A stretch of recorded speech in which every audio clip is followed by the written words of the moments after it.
You're tuning into Black and White Sports on YouTube. The no-holds-barred truth on sports. The main event starts now. I'm back. Rants for Black and White Sports. We're going to talk about Mississippi. Yesterday, Mississippi signed into law protection for females that want to compete against females. You know, the way it should actually be. In case you're wondering, transgenders make up about 0.6% of the entire population.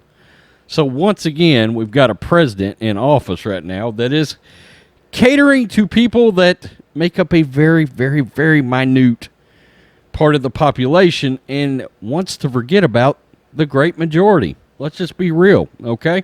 Make sure you hit subscribe. I'm wearing our new Black and White Network shirt. You can grab it out of the merch store. Promo code Gina Rocks. Get you 15% off anything in the merch store.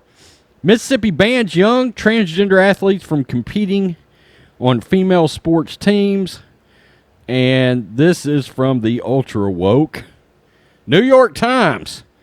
How some states are moving to restrict transgender women in sports. Governor Tate Reeves of Mississippi signed a bill on Thursday to bar transgender women and girls from competing in women's sports, a move Idaho made last year and one that has been recently considered by lawmakers in 24 other states. What did that tell you? Quote, I proudly signed the Mississippi Fairness Act to ensure young girls are not forced to compete against biological males. Governor Reeves, a Republican, they had to throw that little jab in there, said on Twitter, the bill would require public schools and universities to have athletes compete according to their sex assigned at birth rather than gender identity. I mean, yeah, it is scheduled to take effect on July 1 unless it's challenged in court. I'm sure somebody ultra woke will do that. Quote, Governor Reeves signing this bill is incredibly disappointing and dangerous. The collateral consequences on transgender youth are significant, Alfonso David, president of the Human Rights Campaign, said on the telephone. This is not an abstract principle. When you tell a transgender child or teenager that their identity is in their head, that it's imaginative, it's not real, it has significant collateral consequences. On Wednesday, more than 500 student athletes signed a letter, was sent to the NCAA pressing the organization's leaders to stop holding championship events that restrict or aim to restrict transgender athletes. Yeah, but there's also a hell of a lot of women out there that have been pushing for this exact law to go through because, look, it's game over. Once the guys get involved, it's game over, okay? There's a competitive advantage no matter how you want to spin it, there is a competitive advantage.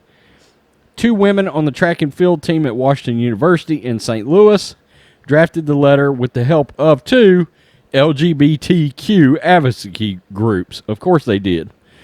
And let's see.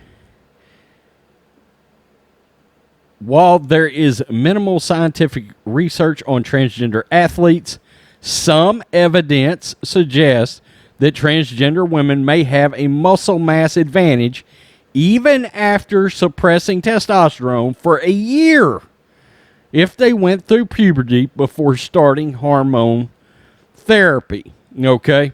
So, look, that's the thing. No matter which way you want to spin it. Oh, and this is important.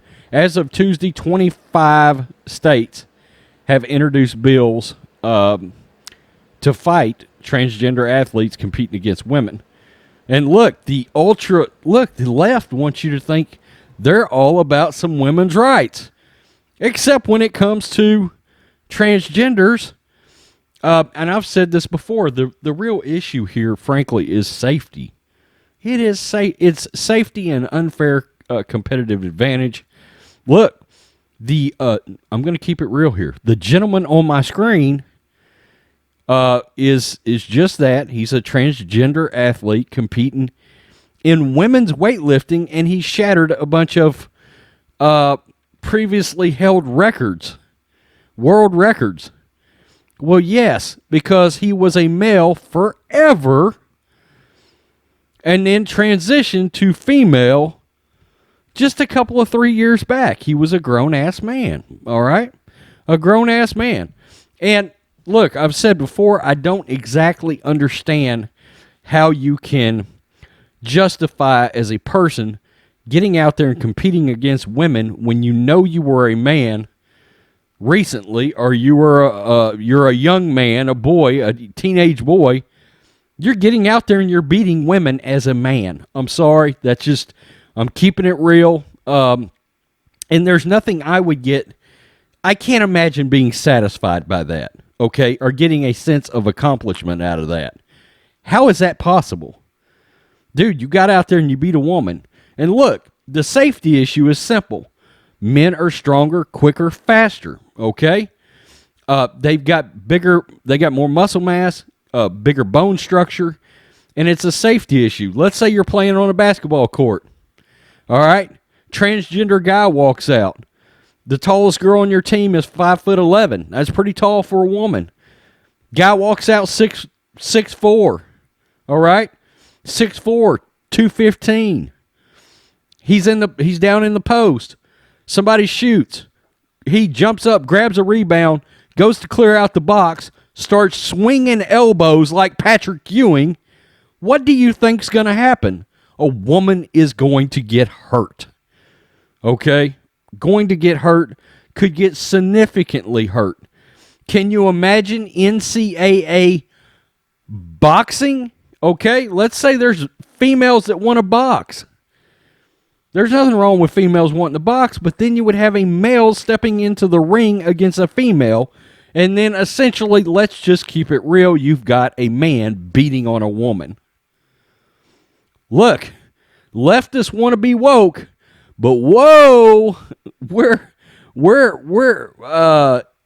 all the women's rights and all that go right out the window when you got to squeeze in this much. They always want to cater to this much of the population. It's insane. It's insane. And let me just be honest. I don't understand the mentality there. Like I said, if you want to get in and compete against women with you having been a male, I don't understand it. There's nothing courageous, brave, or stunning about that. Tell me what you think, Black and White Sports. Are we out of bounds? Are we out of bounds? Are we not sensitive enough to the issue?